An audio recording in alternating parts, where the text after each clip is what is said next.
أشهد أن لا إله إلا الله وحده لا شريك له وأشهد أن محمدا عبده ورسوله أما بعد فأعوذ بالله من الشيطان الرجيم بسم الله الرحمن الرحيم الحمد لله رب العالمين الرحمن الرحيم مالك يوم الدين إياك نعبد وإياك نستعين اهدنا الصراط المستقيم صراط الذين أنعمت عليهم غير المغضوب عليهم ولا الضالين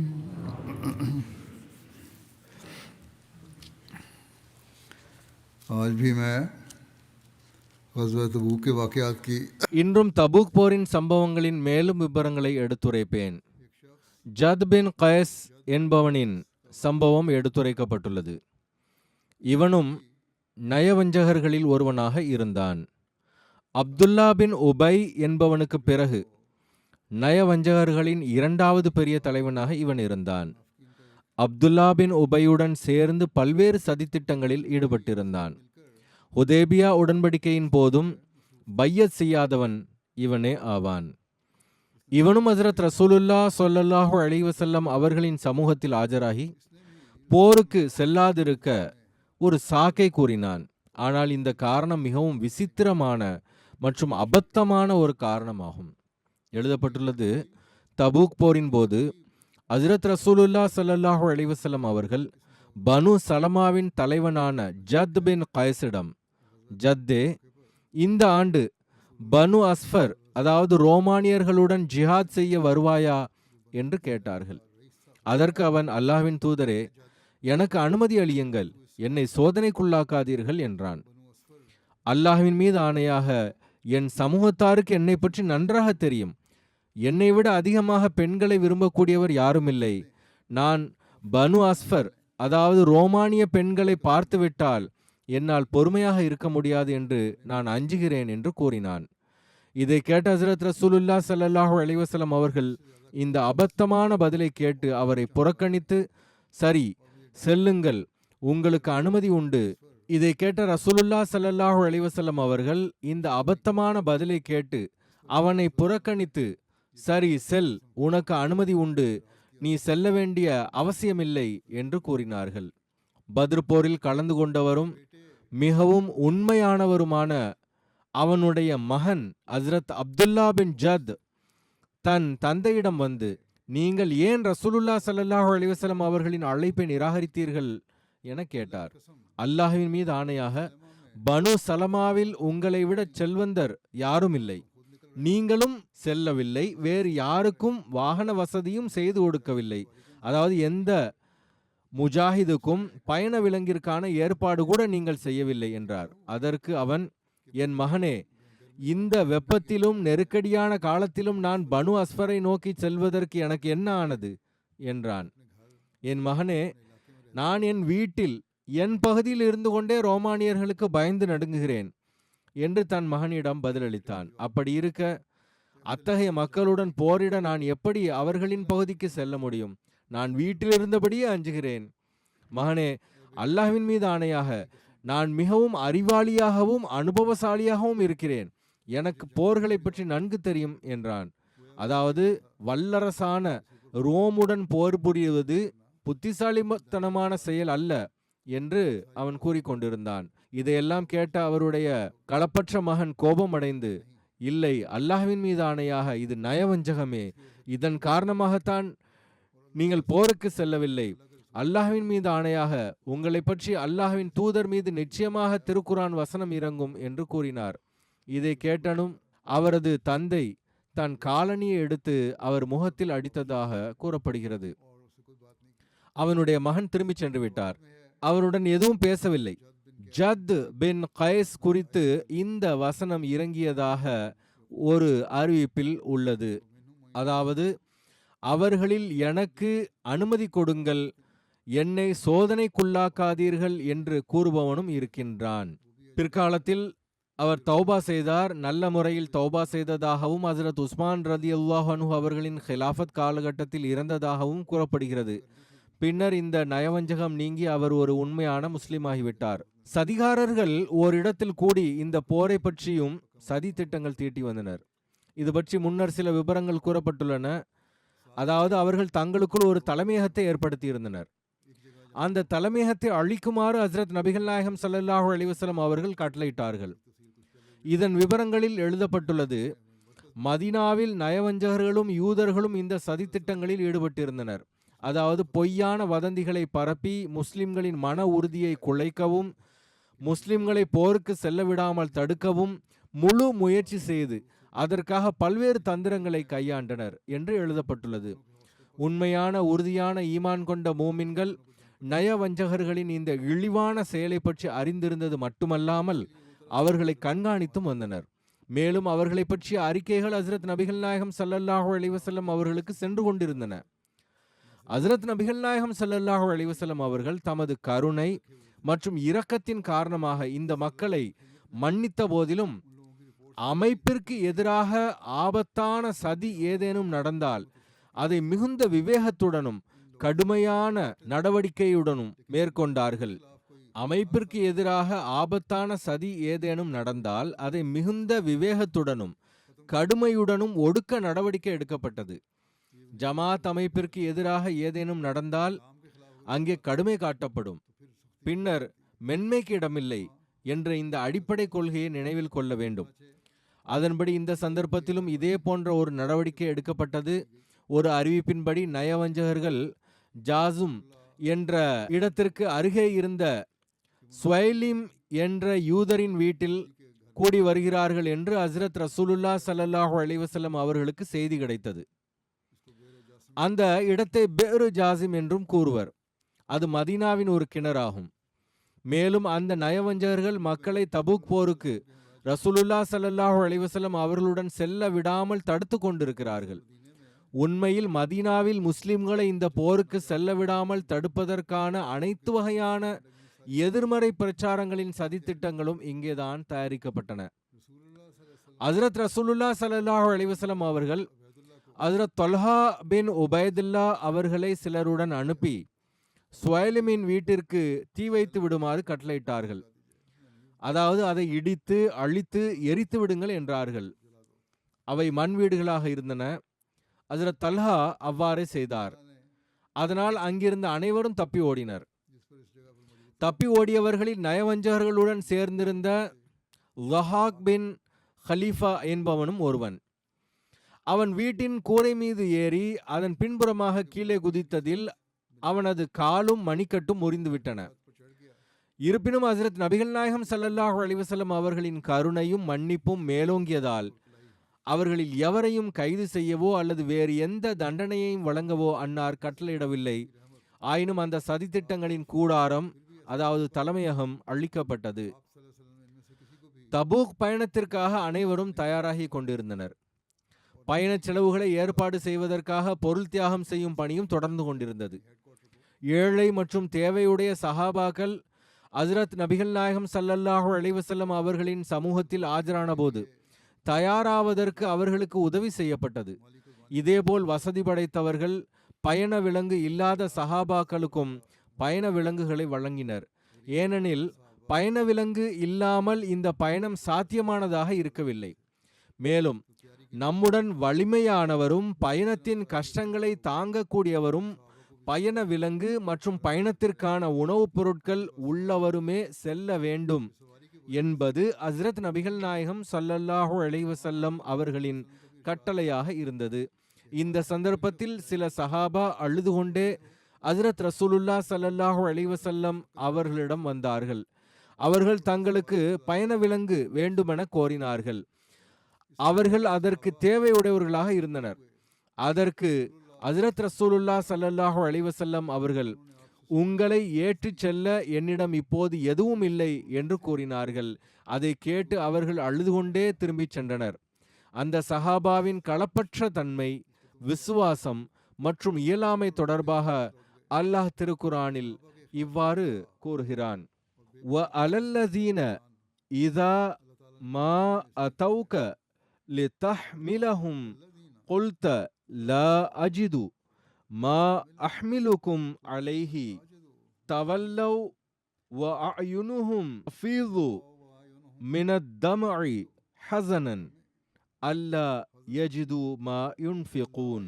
அதாவது, மேலும் போர் அறிவிக்கப்பட்ட போது உம்மிடம் வந்த அந்த மக்கள் மீதும் எந்த குற்றமும் இல்லை. நீர் அவர்களுக்கு ஏதேனும் பயண விலங்கிற்கான ஏற்பாடு செய்து தருவீர் என்பதற்காக வந்தனர். ஆனால் நீர் உங்களை ஏற்றிச் செல்வதற்கு என்னிடம் எந்த பொருளும் இல்லை என்று பதிலளித்தீர். இந்த பதிலை கேட்டு அவர்கள் திரும்பிச் சென்றனர். மேலும் அல்லாஹ்வின் பாதையில் செலவழிக்க தங்களிடம் எதுவும் இல்லையே என்ற துக்கத்தால் அவர்களின் கண்களிலிருந்து கண்ணீர் வழிந்தது. இது சூரா தௌபாவின் வசனமாகும். இந்த இழப்பின் காரணமாக அவர்கள் அதிகம் அழுததால் வரலாற்று மற்றும் வாழ்க்கை வரலாற்று நூல்களில் அவர்கள் அதிகமாக அழுபவர்கள் என்ற பெயரில் நினைவு கூறப்படுகிறார்கள். அவர்களின் எண்ணிக்கை குறித்து கருத்து வேறுபாடு உள்ளது. சில நூல்களில் 18 பெயர்கள் வரை காணப்பட்டாலும் பெரும்பாலானவை 7 பெயர்களில் உடன்படுகின்றன. அவர்களில் சாலிம் பின் உமைர், உர்வா பின் ஜயத், அபு லைலா, அப்துரஹ்மான் பின் கஅப், அம்ரு பின் ஹமாம், அப்துல்லாஹ் பின் முக்ஃபல் முஸ்னி, ஹரமி பின் அப்துல்லா மற்றும் இர்பாஸ் பின் ஜாரியா ஆகியோர் அடங்குவர். ஒரு அறிவிப்பில் ஹஸ்ரத் யாமீன் பின் உமைர் பின் கஅப் என்பவர் வழியில் ஹஸ்ரத் அபு லைலா, அப்துரஹ்மான் பின் கஅப் மற்றும் ஹஸ்ரத் அப்துல்லா பின் முக்ஃபல் ஆகியோரை சந்தித்தார். அவர்கள் இருவரும் அழுது கொண்டிருந்தனர். அவர் அவர்களிடம் ஏன் அழுகின்றீர்கள் என்று கேட்டார். அதற்கு அவர்கள், நாங்கள் ரசூலுல்லாஹ் ஸல்லல்லாஹு அலைஹி வஸல்லம் அவர்களிடம் எங்களுக்கு பயண விலங்கு வழங்குமாறு கேட்க சென்றோம். ஆனால் அங்கும் எங்களுக்கு எந்த பயண விலங்கும் கிடைக்கவில்லை. மேலும் எங்களிடமும் பயண விலங்கு ஏற்பாடு செய்து கொண்டு அன்னாரோடு ஜிஹாதிற்கு செல்லும் அளவுக்கு பொருட்செல்வம் இல்லை என்றனர். அதை கேட்ட அவர் அவர்களுக்கு தண்ணீர் சுமக்கும் ஒட்டகம் ஒன்றை கொடுத்தார். அவர்கள் இருவரும் அதன் மீது சேணம் வைத்தனர். மேலும் அவர் அவர்களுக்கு பயண உணவிற்காக சில பேரித்தம் பழங்களையும் கொடுத்தார். இவ்வாறாக அவர்கள் இருவரும் ரசூலுல்லாஹ் ஸல்லல்லாஹு அலைஹி வஸல்லம் அவர்களுடன் ஜிஹாதிற்காக புறப்பட்டனர். இவ்வாறு அவர்களுக்கு ஏற்பாடு செய்யப்பட்டது. இதேபோல் ஹஸ்ரத் அப்பாஸ் ரதியல்லாஹு அன்ஹு அவர்களுக்கு தெரிய வந்தபோது அவர்களும் 2 சஹாபிகளுக்கு பயண விலங்கும் பயண உணவும் ஏற்பாடு செய்து கொடுத்தார்கள். மீதமுள்ள 3 ஹஸ்ரத் உஸ்மான் ரதியல்லாஹு அன்ஹு அவர்கள் பயண விலங்கும் பயண உணவும் கொடுத்தார்கள். இவ்வாறாக இந்த 7 பேரும் ஹஸ்ரத் நபிகள் நாயகம் ஸல்லல்லாஹு அலைஹி வஸல்லம் அவர்களுடன் புறப்பட்டனர். இதேபோல் ஹஸ்ரத் அபு மூசா அஷரி அவர்களின் கோத்திரத்தாரும் உசூர் ஸல்லல்லாஹு அலைஹி வஸல்லம் அவர்களிடம் பயண விலங்கு தருமாறு கோரினர். அவர்கள் ஹஸ்ரத் அபு மூசா அஷரியை தங்கள் பிரதிநிதியாக பெருமானார் ஸல்லல்லாஹு அலைஹி வஸல்லம் அவர்களிடம் அனுப்பினர். அவர்களுக்கும் ஹஸ்ரத் நபிகள் நாயகம் ஸல்லல்லாஹு அலைஹி வஸல்லம் அவர்கள், நான் உங்களுக்கு கொடுப்பதற்கு என்னிடம் எதுவும் இல்லை என்றே கூறினார்கள். புகாரியின் அறிவிப்பில் அன்னார் சத்தியம் செய்து என்னிடம் கொடுப்பதற்கு எதுவும் இல்லை என்று கூறியதாக உள்ளது. அதை கேட்டு அவர்கள் அழுது கொண்டே அங்கிருந்து திரும்பினர். ஆனால் அதே நேரத்தில் ஹஸ்ரத் நபிகள் நாயகம் ஸல்லல்லாஹு அலைஹி வஸல்லம் அவர்கள் ஹஸ்ரத் சஅத் பின் உபாதாவிடமிருந்து ஒட்டகங்களை வாங்கி ஹஸ்ரத் அபு மூசா அஷரியை அழைத்து, இந்த ஒட்டகங்களை எடுத்து சென்று உமக்கும் தோழர்களுக்கும் கொடுங்கள் என்றார்கள். இந்த சம்பவத்தை அபு மூசா அஷரி அவர்களே விவரித்துள்ளார்கள். புகாரியில் ஹஸ்ரத் அபு மூசா அஷரி அவர்கள் அறிவிக்கிறார்கள், நான் சில அஷரி மக்களுடன் நபி ஸல்லல்லாஹு அலைஹி வஸல்லம் அவர்களிடம் பயண விலங்கு கேட்க வந்தேன். அதற்கு அன்னார், அல்லாஹ்வின் மீது ஆணையாக நான் உங்களுக்கு பயண விலங்கு தரமாட்டேன். மேலும் உங்களை ஏற்றி அனுப்புவதற்கு என்னிடம் பயண விலங்குகள் இல்லை என்றார்கள். அப்போது நபி ஸல்லல்லாஹு அலைஹி வஸல்லம் அவர்களிடம் போரில் கிடைத்த ஒட்டகங்கள் கொண்டு வரப்பட்டன. அன்னார் எங்களை பற்றி கேட்டார்கள். அந்த அஷரி மக்கள் எங்கே என்று கேட்டுவிட்டு வெள்ளை திமில்கள் கொண்ட 5 ஒட்டகங்களை எங்களுக்கு கொடுக்குமாறு கட்டளையிட்டார்கள். நாங்கள் சென்ற பிறகு நாம் செய்தது நமக்கு ஒருபோதும் பரக்கத்தாக அமையாது என்று நாங்கள் கூறினோம். இந்த எண்ணத்துடன் நாங்கள் அன்னாரிடம் திரும்பிச் சென்று, நாங்கள் உங்களிடம் பயண விலங்கு கேட்டோம், நீங்களோ பயண விலங்கு தரமாட்டேன் என்று சத்தியம் செய்தீர்கள். நீங்கள் எங்களுக்கு பயண விலங்கு தரமாட்டேன் என்று சத்தியம் செய்ததை மறந்து விட்டீர்களா என்று கேட்டார். அதற்கு அன்னார், நான் உங்களுக்கு பயண விலங்கு தரவில்லை, மாறாக அல்லாஹ்வே உங்களுக்கு பயண விலங்கை தந்துள்ளான். அல்லாஹ்வின் மீது ஆணையாக நான் ஏதேனும் ஒரு சத்தியம் செய்து பின்னர் அதைவிட சிறந்த ஒன்றை கண்டால் இன்ஷா அல்லாஹ் எது சிறந்ததோ அதையே செய்வேன், மேலும் அந்த சத்தியத்திற்காக பரிகாரத்தை செலுத்தி விடுவேன் என்றார்கள். நான் இந்த சத்தியத்தை செய்தேன், ஆனால் பிறகு ஏற்பாடாகிவிட்டது. அல்லாஹ் ஏற்பாடு செய்தான். ஒருவேளை எனக்கு சந்தேகம் இருந்தாலும், அதாவது நான் இப்படி சத்தியம் செய்துள்ளேன், ஆனால் அதற்கு நேரெதிராக ஏதேனும் சிறந்த விஷயம் முன் வந்தால் நான் அந்த சத்தியத்தை முறித்து விடுகிறேன், மேலும் அதற்கு பரிகாரம் செலுத்தி விடுகிறேன். மற்றொரு அறிவிப்பில் ஹஸ்ரத் அபு மூசா அஷரி அவர்கள் அறிவிக்கிறார்கள், என் தோழர்கள் என்னை ரசூலுல்லாஹ் ஸல்லல்லாஹு அலைஹி வஸல்லம் அவர்களிடம் அனுப்பினார்கள். அவர்களுக்காக நான் பயண விலங்குகள் கேட்க வேண்டும் என்பதற்காக. ஏனெனில் அவர்களும் அன்னாரோடு ஜெய்ஷுல் உஸ்ராவில், அதாவது சிரமமிகு படையில் இருக்கிறார்கள். அதுதான் தபூக் போராகும். நான் அல்லாஹ்வின் நபியே, என் தோழர்கள் என்னை உங்களிடம் அனுப்பியுள்ளனர், எங்களுக்கு பயண விலங்குகள் கொடுப்பதற்காக என்றேன். அதற்கு அன்னார், அல்லாஹ்வின் மீது ஆணையாக உங்களுக்கு கொடுக்க எந்த பயண விலங்கும் இல்லை என்றார்கள். தற்செயலாக நான் அன்னார் சற்று கோபமாக இருந்த நேரத்தில் கேட்டுவிட்டேன். அது எனக்கு தெரியாது. நபி ஸல்லல்லாஹு அலைஹி வஸல்லம் அவர்களின் இந்த மறுப்பாலும் நபி ஸல்லல்லாஹு அலைஹி வஸல்லம் அவர்கள் என் மீது மனதிற்குள் கோபமடைந்து விட்டார்களோ என்ற அச்சத்தாலும் நான் துக்கத்துடன் திரும்பி வந்தேன். நான் என் தோழர்களிடம் திரும்பி வந்து நபி ஸல்லல்லாஹு அலைஹி வஸல்லம் அவர்கள் கூறியதை அவர்களிடம் தெரிவித்தேன். சிறிது நேரமே ஆகியிருந்தது. பிலால் அவர்கள் அப்துல்லா பின் கைஸ் என்று அழைப்பதை கேட்டேன். நான் அவருக்கு பதிலளித்தேன். அவர், ரசூலுல்லாஹ் ஸல்லல்லாஹு அலைஹி வஸல்லம் அவர்களிடம் செல்லுங்கள், உங்களை அழைக்கிறார்கள் என்றார். அது அங்கு அழைப்பதற்கான முறையாக இருந்தது. ஒலிபெருக்கிகள் இருக்கவில்லை. அவ்வாறுதான் அறிவிக்கப்பட்டது. நான் அன்னாரிடம் சென்றபோது அவர்கள் இந்த ஒட்டக ஜோடிகளை எடுத்துக்கொள் என்றார்கள். அந்த ஜோடிகளை, அதாவது 6 ஒட்டகங்களை அன்னார் ஹஸ்ரத் சஅத் அவர்களிடமிருந்து அப்போதுதான் வாங்கியிருந்தார்கள். உன் தோழர்களிடம் எடுத்துச் சென்று அல்லாஹ் அல்லது ரசூலுல்லாஹ் ஸல்லல்லாஹு அலைஹி வஸல்லம் அவர்கள் நீங்கள் ஏறிச் செல்வதற்காக இவற்றை கொடுக்கிறார்கள், இதில் ஏறிச் செல்லுங்கள் என்று சொல் என்றார்கள். எனவே நான் அந்த ஒட்டகங்களை அவர்களிடம் கொண்டு சென்றேன். நான், நபி ஸல்லல்லாஹு அலைஹி வஸல்லம் அவர்கள் இந்த ஒட்டகங்களை நீங்கள் பயணிப்பதற்காக கொடுக்கிறார்கள், ஆனால் அல்லாஹ்வின் மீது ஆணையாக உங்களில் ஒருவர் என்னுடன் அந்த நபரிடம் வரும் வரை உங்களை ஏறிச் செல்ல விடமாட்டேன். ரசூலுல்லாஹ் ஸல்லல்லாஹு அலைஹி வஸல்லம் அவர்கள் கூறாத ஒன்றை நான் உங்களுக்கு கூறியதாக நீங்கள் எண்ணிவிடக் கூடாது என்பதற்காக அன்னார் கூறியதை கேட்ட நபரிடம் வர வேண்டும் என்றேன். அதற்கு அவர்கள், நாங்கள் உங்களை உண்மையாளர் என்றே கருதுகிறோம் என்றனர். நான் ஏன் மறுத்தேன் என்றால், ஹஸ்ரத் நபிகள் நாயகம் ஸல்லல்லாஹு அலைஹி வஸல்லம் அவர்கள் மறுத்துவிட்டதாக கூறியதால்.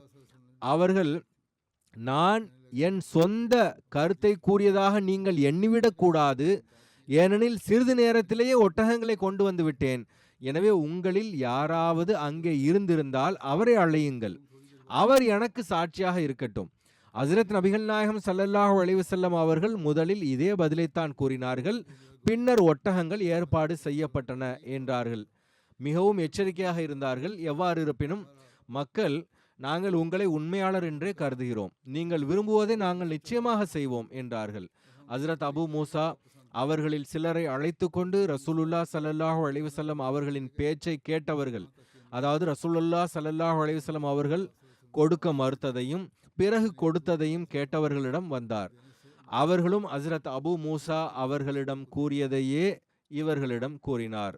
ஹஸ்ரத் நபிகள் நாயகம் ஸல்லல்லாஹு அலைஹி வஸல்லம் அவர்கள் சத்தியம் செய்தது பற்றியும் அதன் காரணம் மற்றும் முக்கியத்துவம் குறித்தும் ஹஸ்ரத் முஸ்லிமோத் ரதியல்லாஹு அன்ஹு அவர்கள் ஒரு தஃப்சீரில் விளக்கியுள்ளார்கள். அவர்கள் எழுதுகிறார்கள், இங்கே ஒரு கேள்வி எழுகிறது. அன்னாரிடம் பயண விலங்கே இல்லாத போது அல்லாஹ்வின் மீது ஆணையாக நான் உங்களுக்கு பயண விலங்கு தரமாட்டேன் என்று ஏன் சத்தியம் செய்தார்கள்? திருக்குரான் ஹதீஸ்கள் மற்றும் வரலாற்றிலிருந்து உண்மையில் அன்னாரிடம் பயண விலங்கு இருக்கவில்லை என்பது தெரிய வருகிறது. சத்தியம் என்பதன் பொருள் ஒரு பொருள் இருந்தும் அதை கொடுக்க மறுப்பதாகும். இப்போது நான் சந்திரனுக்கு அருகில் செல்ல மாட்டேன் என்றோ அல்லது நான் சூரியனுக்கு அருகில் செல்ல மாட்டேன் என்றோ யாராவது சத்தியம் செய்ய முடியுமா? அல்லது நான் ஒரே முறையில் யானையை விழுங்க மாட்டேன் என்று யாராவது சத்தியம் செய்வார்களா? அதேபோல் அன்னாரிடம் பயண விலங்கு இல்லாத போது ஏன் சத்தியம் செய்தார்கள்? இதற்கு பதில், நாகரிகமற்ற மற்றும் பண்பாடற்ற மக்கள் சத்தியம் செய்யாதவரை மற்றவர்களின் பேச்சை நம்ப மாட்டார்கள். சில நேரங்களில் நம்மிடம் சிலர் வந்து எங்களுடைய இன்ன வேலையை செய்து தாருங்கள் என்பார்கள். நாம் இந்த வேலையை எம்மால் செய்ய முடியாது என்போம். அவர்கள் உங்களால் எல்லாம் செய்ய முடியும் என்பார்கள். அதாவது நாங்கள் வேலை செய்ய முடிந்தும் செய்ய முடியாது என்று பொய் சொல்வதாக அர்த்தம். அதேபோல் அந்த மக்களும் நாகரிகமற்றவர்களாகவும் பண்பாடற்றவர்களாகவும் இருந்தனர். அவர்கள் புதிதாக வந்திருந்தனர். ரசூலை கரீம் ஸல்லல்லாஹு அலைஹி வஸல்லம் அவர்களின் உண்மை, கண்ணியம், மகத்துவம் மற்றும் உயர் குணங்கள் பற்றி அவர்களுக்கு தெரிந்திருக்கவில்லை. அன்னார் அவர்களிடம் என்னிடம் பயண விலங்கு இல்லை என்றபோது அவர்கள் பயண விலங்கு இருந்தும் அன்னார் மறுப்பதாக நினைத்து, நீங்கள் மன்னர், உங்களிடம் எப்படி பயண விலங்குகள் இல்லாமல் இருக்கும் என்று வற்புறுத்துவார்கள். மேலும் அரேபியர்கள் பழக்கம் என்னவென்றால், சத்தியம் செய்யாதவரை எந்த விஷயத்திலும் அவர்களுக்கு திருப்தி ஏற்படாது. சாதாரண விஷயங்களுக்கெல்லாம் அவர்கள் வல்லாஹி, தல்லாஹி, சும்ம தல்லாஹி என்று கூறிக்கொண்டிருப்பார்கள். எனவே அவர்கள் பயண விலங்கு கேட்டு வற்புறுத்துவதற்கு ஒரே பதில் அன்னார் சத்தியம் செய்வதாகவே இருந்தது. அவர்கள் அன்னாரின் பதிலை ஒரு சாக்காகவும் பொய்யாகவும் கருதியதால் அவர்களின் திருப்திக்காகவும் அவர்களை அனுப்புவதற்காகவும் அன்னார் சத்தியம் செய்தார்கள். அவர்கள் சென்ற பிறகு பயண விலங்குகளும் வந்துவிட்டன. பின்னர் அன்னார் அவர்களை மீண்டும் அழைத்து பயண விலங்கை கொடுத்தார்கள். எனவே அந்த சத்தியம் என் நேரத்தை வீணாக்காதீர்கள் என்பதற்காகவே இருந்தது. வாயால் சொல்லாவிட்டாலும் அதன் வெளிப்பாடு அதுதான். மேலும் வற்புறுத்தாதீர்கள். அன்னார் பயண விலங்கு கொடுத்தது அது ஒரு நன்மையின் வாய்ப்பாக இருந்தது. அன்னார் அந்த வாய்ப்பை இழக்க விரும்பவில்லை. நான் முன்பும் எடுத்துரைத்திருந்த சூரா தௌபாவின் 92வது வசனம் தொடர்பாக ஹஜ்ரத் முஸ்லிமோத் அவர்கள் கூறினார்கள், وَعَلَى الَّذِينَ إِذَا مَا أَتَوْكَ لِتَحْمِلَهُمْ قُلْتَ لَا أَجِدُ مَا أَحْمِلُكُمْ عَلَيْهِ تَوَلَّوْا وَأَعْيُنُهُمْ تَفِيضُ مِنَ الدَّمْعِ حَزَنًا أَلَّا يَجِدُوا مَا يُنْفِقُونَ. அதாவது, போர் அறிவிப்பு செய்யப்பட்ட போது தாங்கள் ஏறிச் செல்ல ஏதாவது ஒரு ஏற்பாட்டினை நீர் செய்ய வேண்டும் என்பதற்காக உன்னிடத்தில் வந்தவர்களிடம் குற்றம் எதுவும் இல்லை. இதற்கு நீர் உங்களை ஏற்றிச் செல்லக்கூடியது எதுவும் என்னிடம் இல்லையே என்று பதிலளித்தீர். இப்பதிலை கேட்டு அவர்கள் சென்று விட்டனர். இறை வழியில் செலவு செய்வதற்கு தங்களிடம் எதுவும் இல்லையே என்ற கவலையினால் அவர்களுடைய கண்களில் இருந்து கண்ணீர் பெருகிக் கொண்டிருந்தது. என்னுடைய விளக்கத்தில் அன்னார் எழுதியுள்ளார்கள், இந்த வசனம் பொதுவாக அனைவருக்கும் பொருந்தும். ஆனால் எவர்கள் தொடர்பாக சைகை செய்யப்பட்டிருக்கிறது என்றால், அவர்கள் ஜிஹாதுக்கு செல்வதற்காக நிம்மதி இழந்து இருந்த, ஆனால் தன்னுடைய உள்ளத்தின் ஆசையை பூர்த்தி செய்வதற்கான வசதிகள் கொண்டிருக்காத 7 ஏழை முஸ்லிம்கள் ஆவார்கள். இந்த மக்கள் ஹஜ்ரத் நபிகள் நாயகம் ஸல்லல்லாஹு அலைஹி வஸல்லம் அவரிடம் வந்து, எங்களுக்கு பயண விலங்கிற்கான ஏற்பாடு செய்து தாருங்கள் என்று விண்ணப்பித்தார்கள். ஹஜ்ரத் நபி ஸல்லல்லாஹு அலைஹி வஸல்லம் அவர்கள், என்னால் எந்த ஏற்பாடும் செய்ய முடியாதிருப்பது மிகவும் வருத்தம் அளிக்கிறது என்று கூறியதனால் அவர்களுக்கு துன்பம் ஏற்பட்டது. அவர்களின் கண்களில் கண்ணீர் ததும்பியது. அவர்கள் திரும்பிச் சென்றார்கள். கூறுகிறார்கள், அவர்கள் சென்ற பிறகு ஹஜ்ரத் உஸ்மான் அவர்கள் 3 ஒட்டகங்களை கொடுத்தார்கள். மேலும் 4 ஒட்டகங்களை பிற முஸ்லிம்கள் வழங்கினர். ஹஜ்ரத் நபிகள் நாயகம் ஸல்லல்லாஹு அலைஹி வஸல்லம் அவர்கள் ஒவ்வொருவருக்கும் ஒவ்வொரு ஒட்டகத்தை வழங்கினார்கள். திருக்குரான் இந்த சம்பவத்தை செல்வந்தர்களாக இருந்து பயணத்திற்கு செல்வதற்கான வசதிகளையும் கொண்டிருந்து ஆனால் பொய்யான சாக்குகளை தேடியவர்களோடு இந்த ஏழை முஸ்லிம்களின் களப்பற்ற தன்மையை ஒப்பீடு செய்து காட்ட வேண்டும் என்பதற்காக எடுத்துரைத்துள்ளது. ஒருபுறம் ஏழைகளின் நிலை இவ்வாறு உள்ளது, ஒரு வேகம், உத்வேகம், ஈமான் உள்ளது. மறுபக்கம் தங்களை முஸ்லிம்கள் என்று கூறிய ஆனால் நயவஞ்சகத்தால் நிரம்பிய செல்வந்தர்கள். இந்த வசனத்திலிருந்து எந்த மக்கள் மதீனாவில் பின்தங்கி விட்டிருந்தார்களோ அவர்கள் அனைவரும் நயவஞ்சகர்களாக இருக்கவில்லை, மாறாக சிலரிடம் செல்வதற்கான வசதிகள் இருக்கவில்லை, அதன் காரணமாக அவர்கள் பின்தங்க வேண்டியது வந்தது என்பது தெரிய வருகிறது. இன்னும் கூற வேண்டுமென்றால் அவர்களில் களப்பற்ற முஸ்லிம்களும் இருந்தார்கள். அவரிடம் செல்வதற்கான வசதி இல்லாத காரணத்தினால் செல்ல இயலவில்லை. ஹஜ்ரத் முஸ்லிமோத் கூறுகிறார்கள், நாம் சிரியாவை நோக்கி செல்ல இருக்கிறோம் என்று ஹஜ்ரத் நபிகள் நாயகம் ஸல்லல்லாஹு அலைஹி வஸல்லம் அவர்கள் அறிவித்ததும் முஸ்லிம்கள் களப்பற்ற தன்மையுடனும் உத்வேகத்துடனும் முந்திக்கொண்டு தியாகங்கள் செய்தனர். ஏழை முஸ்லிம்களிடம் போருக்கான வசதிகள் எங்கிருந்தன? அவர்களிடம் எதுவும் இருக்கவில்லை. அரசாங்கத்தின் கருவூலமும் காலியாக இருந்தது. அவர்களின் பலவீனமான சகோதரர்களே அவர்களுக்கு உதவி செய்ய வேண்டியது இருந்தது. எனவே ஒவ்வொரு நபரும் தியாகத்தில் ஒருவரை ஒருவர் முந்தியவாறு முயற்சித்துக் கொண்டிருந்தார். ஹஜ்ரத் உஸ்மான் அவர்கள் அந்த நாள் தன்னுடைய செல்வத்தின் பெரும்பாலான பகுதியை ஹஜ்ரத் நபிகள் நாயகம் ஸல்லல்லாஹு அலைஹி வஸல்லம் அவர்களிடம் வழங்கிவிட்டார்கள். அது 1000 தங்க தீனாராக இருந்தது. அதாவது அன்னார் இதை எடுத்துரைத்த பொழுது அப்பொழுது 25,000 ரூபாயாகும். இன்றைய நாட்களில் அதன் மதிப்பு லட்சங்கள் ஆகும். இதே போன்று சஹாபா தத்தமது வசதிக்கேற்ப சந்தா வழங்கினார்கள். ஏழை முஸ்லிம்களுக்காக பயண விலங்குகளை அல்லது வாள்களை அல்லது ஈட்டி போன்றவைகளை வழங்கினார்கள். சஹாபாவிடம் தியாகத்திற்கான வேகம் எந்த அளவு இருந்ததென்றால், ஏமனின் சில மக்கள் எவர்கள் இஸ்லாத்தை ஏற்றுக்கொண்டு மதினாவிற்கு ஹிஜ்ரத் செய்து வந்திருந்தார்களோ, மேலும் மிகவும் ஏழ்மையான நிலையில் இருந்தார்களோ, அவர்களில் சில மக்கள் ஹஜ்ரத் நபிகள் நாயகம் ஸல்லல்லாஹு அலைஹி வஸல்லம் அவர்களிடம் வந்து கூறினார்கள், யா ரசூலல்லாஹ் ஸல்லல்லாஹு அலைஹி வஸல்லம், எங்களையும் தங்களோடு அழைத்துச் செல்லுங்கள். நாங்கள் தங்களிடம் எதையும் எதிர்பார்க்கவில்லை. நாங்கள் அங்கு சென்று சேர்வதற்கான ஏற்பாடு மட்டும் கிடைத்தால் போதும் என்பதையே எதிர்பார்க்கிறோம் என்றார்கள். திருக்குரானில் அந்த மக்களை பற்றி இந்த சொற்களில் எடுத்துரைக்கப்பட்டு இருக்கின்றது. முன்பு கூறப்பட்டது போன்று, அதாவது وَعَلَى الَّذِينَ إِذَا مَا أَتَوْكَ لِتَحْمِلَهُمْ قُلْتَ لَا أَجِدُ مَا أَحْمِلُكُمْ عَلَيْهِ تَوَلَّوْا وَأَعْيُنُهُمْ تَفِيضُ مِنَ الدَّمْعِ حَزَنًا أَلَّا يَجِدُوا مَا يُنْفِقُونَ. அதாவது தாங்கள் ஏறிச் செல்ல ஏதாவது ஒரு ஏற்பாட்டினை நீர் செய்ய வேண்டும் என்பதற்காக உம்மிடம் வந்தவரிடம் குற்றம் எதுவும் இல்லை. இதற்கு நீர் உங்களை ஏற்றிச் செல்லக்கூடியது எதுவும் என்னிடம் இல்லை என்று பதிலளித்தீர். இப்பதிலை கேட்டு அவர்கள் சபையிலிருந்து சென்று விட்டனர்.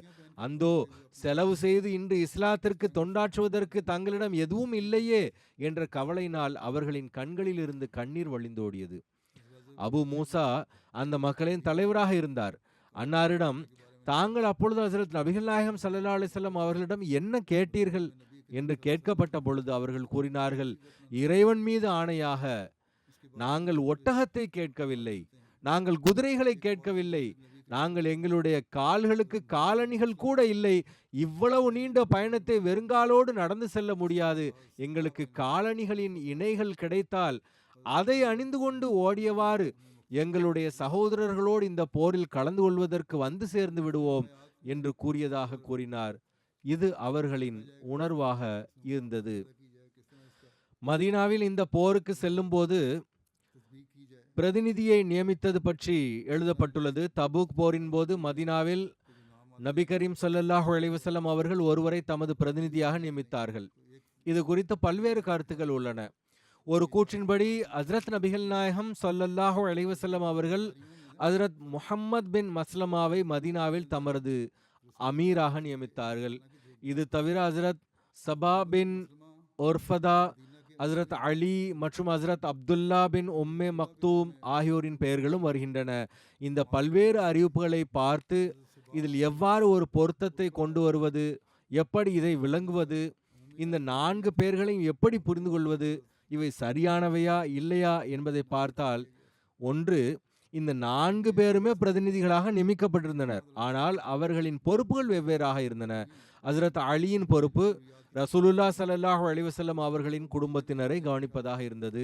ஹஜ்ரத் முஹம்மது பின் மஸ்லமா மதீனா வாசிகளின் பொதுவான விவகாரங்களுக்கு பொறுப்பாக இருந்தார். ஹஜ்ரத் அப்துல்லா பின் உம்மே மக்தூம் தொழுகைகளுக்கு இமாமத் செய்யும் பொறுப்பில் இருந்தார். ஹஜ்ரத் சுபா பின் உர்ஃபதா முதலில் மதீனாவின் பொது பிரதிநிதியாக நியமிக்கப்பட்டார். பின்னர் அவருக்கு பதிலாக ஹஜ்ரத் முஹம்மத் பின் மஸ்லமா நியமிக்கப்பட்டார். இது ஒரு நீண்ட பயணமாக இருந்ததால் ஹஜ்ரத் நபிகள் நாயகம் ஸல்லல்லாஹு அலைஹி வஸல்லம் அவர்கள் தமது குடும்பத்தினரை கவனித்துக் கொள்ளவும் வீட்டு தேவைகளை பூர்த்தி செய்யவும் ஹஜ்ரத் அலியை மதீனாவிலேயே இருக்குமாறு அறிவுறுத்தினார்கள். பள்ளி தூற்றுவதையே வேலையாக கொண்ட நயவஞ்சகர்கள் ஹஜ்ரத் அலி மதீனாவில் விடப்பட்டது குறித்து அவர் நபி ஸல்லல்லாஹு அலைஹி வஸல்லம் அவர்களுக்கு சுமையாக இருந்ததனால் அன்னார் அவரை தம்முடன் அழைத்துச் செல்லவில்லை என்று பேசத் தொடங்கினர். இந்த பழி சொற்களை கேட்டோ அல்லது சுற்றியுள்ள நயவஞ்சர்களை பார்த்து அஞ்சியவாறு ஹஜ்ரத் அலி அவர்கள் ஆயுதம் ஏந்தி ஹஜ்ரத் நபிகள் நாயகம் ஸல்லல்லாஹு அலைஹி வஸல்லம் அவர்களின் சமூகத்தில் ஆஜரானார்கள். அப்போது ஹஜ்ரத் நபிகள் நாயகம் ஸல்லல்லாஹு அலைஹி வஸல்லம் அவர்கள் மதீனாவிலிருந்து 3 கிலோமீட்டர் தொலைவில் உள்ள ஜுர்ஃப் என்ற இடத்தில் தங்கினார்கள்.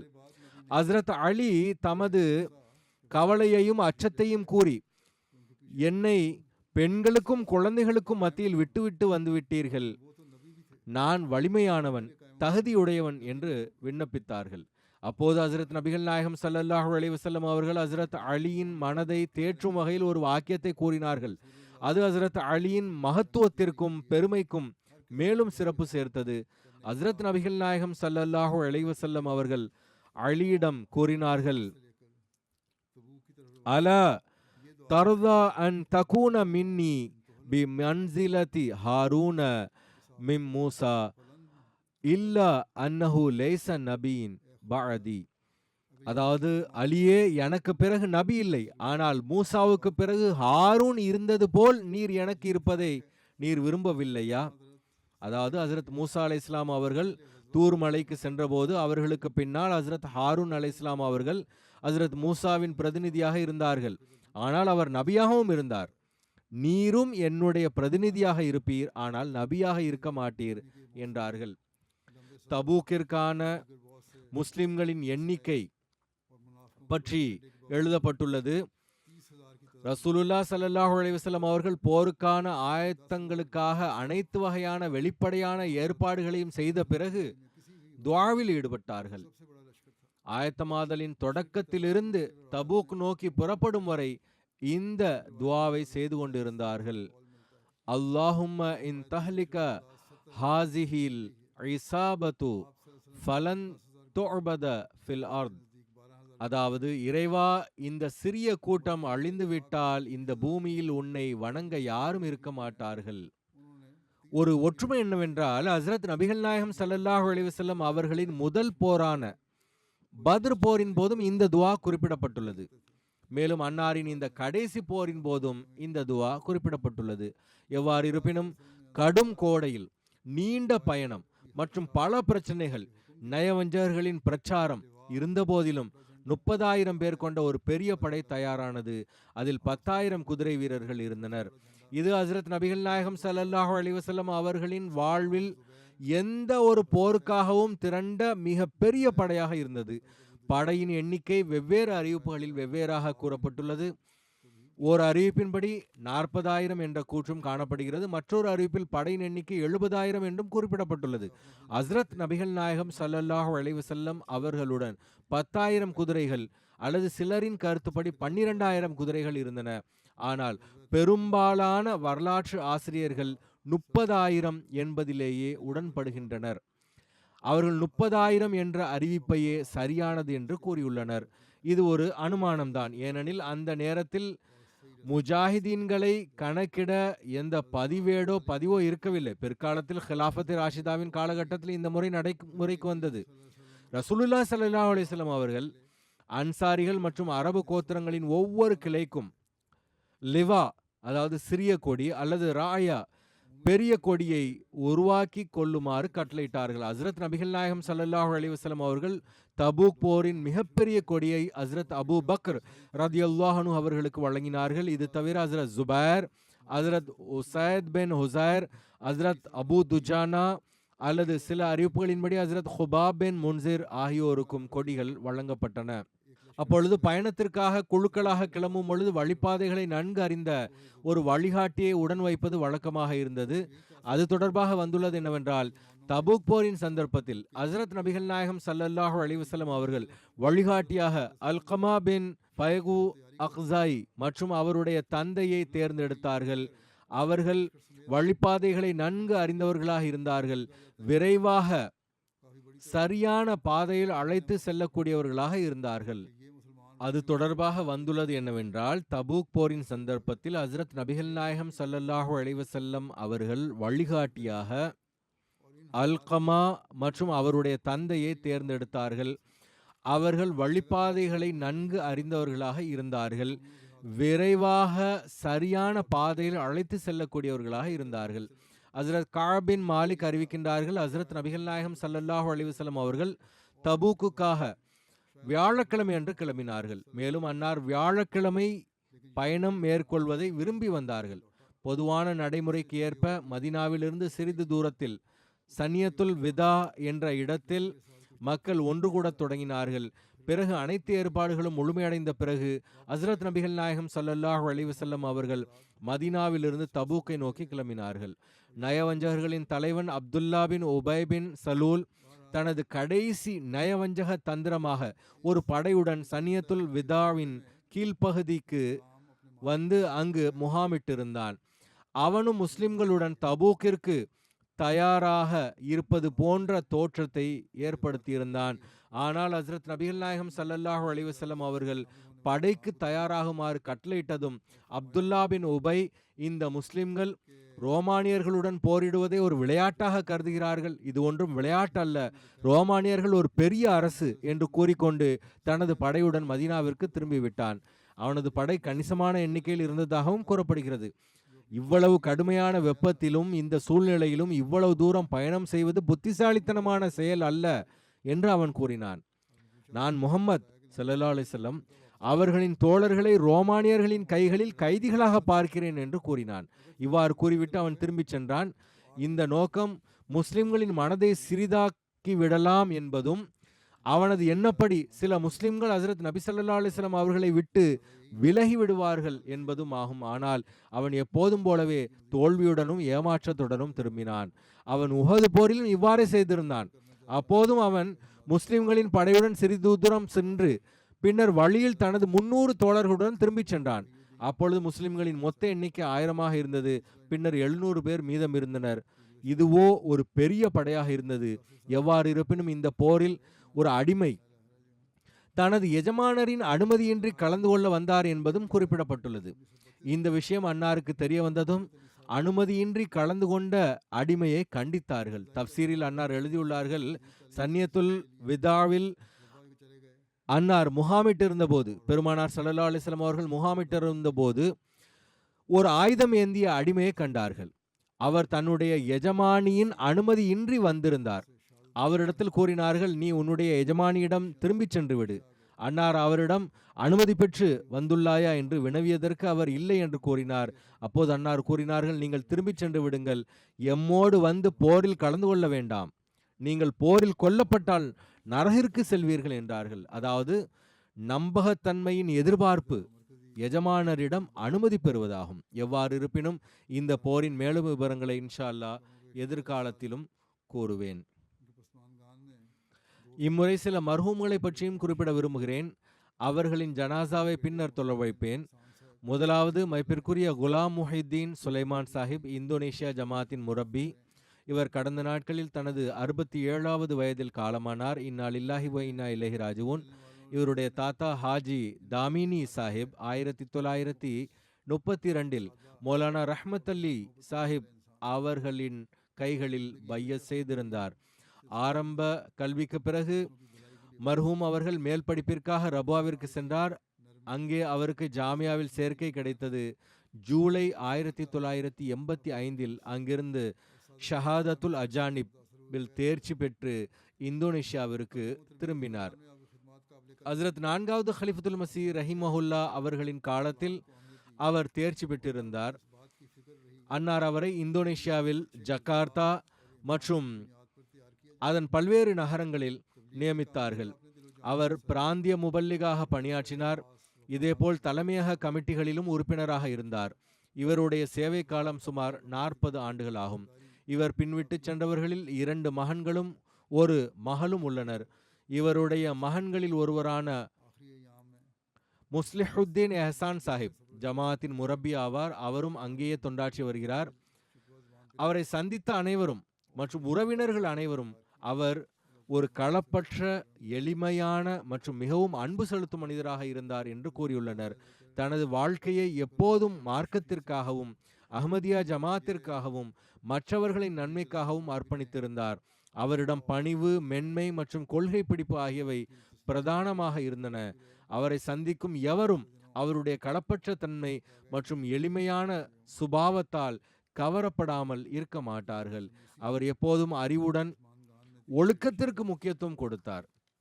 புதிய தலைமுறையை நல்ல குணங்கள் மற்றும் ஈமானின் அடிப்படையில் உருவாக்க வேண்டும் என்ற கவலை அவருக்கு எப்போதும் இருந்தது.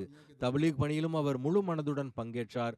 எப்பொழுதும் களப்பற்ற தன்மை, கண்ணியம் மற்றும் அன்புடன் தூது செய்தியை எட்ட வைத்தார். ஹிலாஃபத்துடன் அவருக்கு ஆழமான பிணைப்பு இருந்தது. அவருடைய விசுவாசம் ஒரு முன்மாதிரியாக இருந்தது.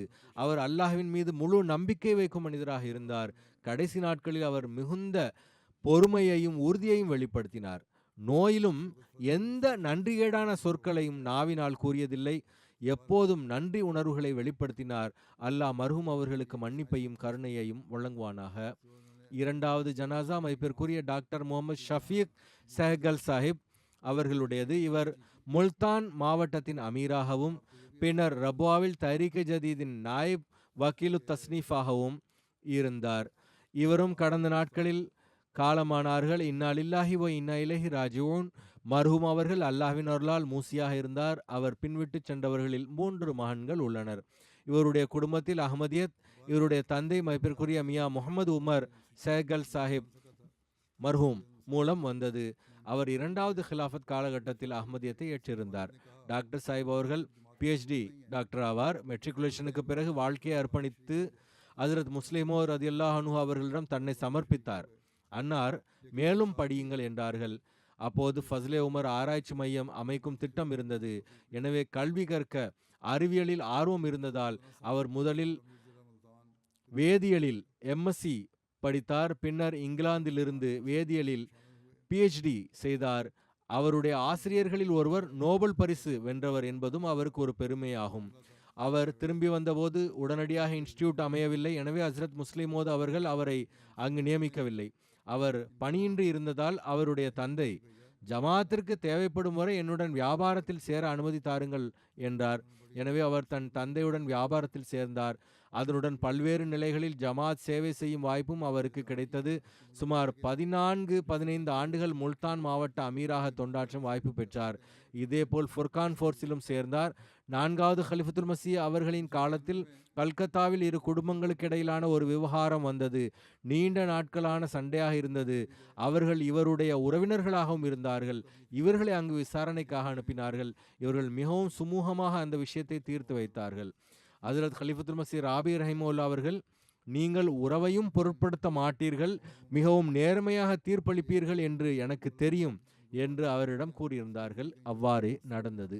1991 ஹஜ்ரத் ஹலிஃபத்துல் மசீஹ் ராபி ரஹிமவுல்லா அவர்களின் வழிகாட்டுதலின் பேரில் அவர் உகாண்டாவிற்கும் சென்றார். அங்கு ஒரு எண்ணெய் ஆலையை நிறுவ வேண்டியிருந்தது. தனது மேற்பார்வையில் அங்கு எண்ணெய் ஆலையை நிறுவினார். இதேபோல் ஆப்பிரிக்காவின் மேலும் 3 நாடுகளிலும் ஒரு ஐரோப்பிய நாட்டிலும் அவருக்கு சில பொறுப்புகள் ஒப்படைக்கப்பட்டன. அவற்றை அவர் நிறைவேற்றினார். அவர் தனது சொந்த தொழிலை செய்த போதிலும், முல்தானில் அவருக்கு ஒரு பெரிய எண்ணெய் ஆலை இருந்த போதிலும், நான் ஒரு வாழ்வை அர்ப்பணித்தவன் என்ற உணர்வு அவரிடம் எப்போதும் மேலோங்கி இருந்தது.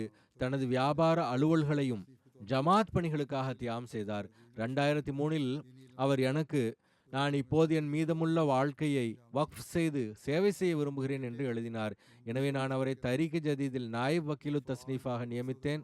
அவர் படித்தவர், மார்க்க அறிவும் இருந்தது. எனவே இந்த பணி அவர் மிகவும் சிறப்பாக செய்தார். அவருடைய மகன் மெஹமூத் செஹகல் சாஹிப் கூறுகிறார், அவர் ஒரு செயல்திறன் மிக்க, நோக்கமுள்ள மற்றும் வணக்க வழிபாடுகளில் ஈடுபடும் வாழ்க்கையை வாழும் வாய்ப்பு பெற்றார். திருக்குரானை ஓதுவதும் அதன் கருத்துக்களை சிந்திப்பதும் அவருடைய ஒரு சிறப்பு பண்பாக இருந்தது. அவருடைய இறப்பிற்கு துக்கம் தெரிந்தவர்களில் பெரும்பாலானோர் அவருடைய சுபாவத்தில் மென்மை இருந்தது. அவர் பாசம் கொண்டவர், களப்பற்ற உணர்வால் நிறைந்தவர், அன்பு செலுத்தும் மனிதராக இருந்தார். வழிகாட்டுவதிலும் தர்பியத் செய்வதிலும் அவருடைய பணி மிகவும் அழகாக இருந்தது என்று கூறினர். அவர் எங்களுக்கும் எப்போதும் ஜமாத் அமைப்பிற்கு கீழ்ப்படியும்படி அறிவுறுத்துவார். உங்கள் கருத்தை உரிய இடத்தில் மட்டும் கூறுங்கள், எல்லா இடங்களிலும் பேசாதீர்கள். ஏதேனும் சீர்திருத்தம் தேவைப்படும் விஷயத்தை கண்டாலும் சரி, எப்போதும் நீங்கள் மக்களை பார்க்காதீர்கள், பொறுப்பாளர்களை பார்க்காதீர்கள். நீங்கள் ஹலிஃபத்துல் மசீஹிடம் பைஅத் செய்துள்ளீர்கள். நான் பேச வேண்டியதே ஹலிஃபத்துல் மசீஹிடம் பேச வேண்டும். அவர்களுடனான விசுவாசத்தின் உடன்படிக்கையை நிறைவேற்ற வேண்டும் என்பதை நினைவில் கொள்ளுங்கள் என்று கூறுவார். அல்லாஹ் அவருடன் மன்னித்தலோடும் கருணையோடும் நடந்து கொள்வானாக. மூன்றாவது, மதிப்பிற்குரிய புஷ்ரா பர்வேஸ் மனாஸ் சாஹிபா. இவர் அமெரிக்காவின் பர்வேஸ் மனாஸ் சாஹிப் அவர்களின் மனைவி ஆவார். இவரும் கடந்த நாட்களில் காலமானார். இன்னாலில்லாஹி வ இன்னா இலைஹி ராஜிஊன். சௌத்ரி ஃபசல் அஹமத் சாஹிப் கரீம் நகர் நுஸ்ரதாபாத் ஜமாத்தின் ஃபார்மின் மேனேஜராக இருந்தவரினுடைய மகளாவார். திருமணத்திற்கு முன்பும் இவர் ஹைதராபாத், சிந்த் ஆகிய இடங்களில் லஜ்னாவில் பல சேவைகளை செய்தார். பின்னர் ராவல்பிண்டியில் இருந்தார். இங்கும் அவருக்கு சேவை செய்யும் வாய்ப்பு கிடைத்தது. கணவருடன் அமெரிக்கா சென்றபோது அங்கும் தனது மஜ்லிஸில் நாயப் சதராக சேவை செய்யும் வாய்ப்பு பெற்றார். இவர் ஹைதராபாத் பிண்டியில் சதர் லஜ்னாவாக இருந்தார். தொழுகை மற்றும் நோன்பை பேணி வந்தார். தஹஜ்ஜு தொழுபவர், அல்லாஹ்வின் மீது நம்பிக்கை கொண்டவர், ஹிலாஃபத்தின் மீது பேரன்பு கொண்டவர், விருந்தோம்பல் குணம் கொண்டவர், நட்புடன் பழகுபவர், மக்களுக்கு பயனளிப்பவர், ஏழைகளுக்கு உதவுபவர், மிகவும் நல்ல மற்றும் களப்பற்ற பெண்மணியாக இருந்தார். முறையாக சந்தா கொடுப்பவர், பொருள் தியாகத்தில் ஆர்வமுடன் பங்கேற்பவர். ஹிலாஃபத்துடன் அவருக்கு பெரிய தொடர்பு இருந்தது. எப்போதும் கடிதங்கள் எழுதுவார். எனக்கும் துவாவிற்காக எழுதுவார். மர்ஹூமா அவர்கள் மூசியாக இருந்தார். அவருக்கு பிள்ளைகள் இல்லை, ஆனால் மற்றவர்களின் குழந்தைகள் மீது மிகுந்த பாசத்துடன் நடந்து கொள்வார். அல்லாஹ் அவருடன் மன்னித்தலோடும் கருணையோடும் நடந்து கொள்வானாக.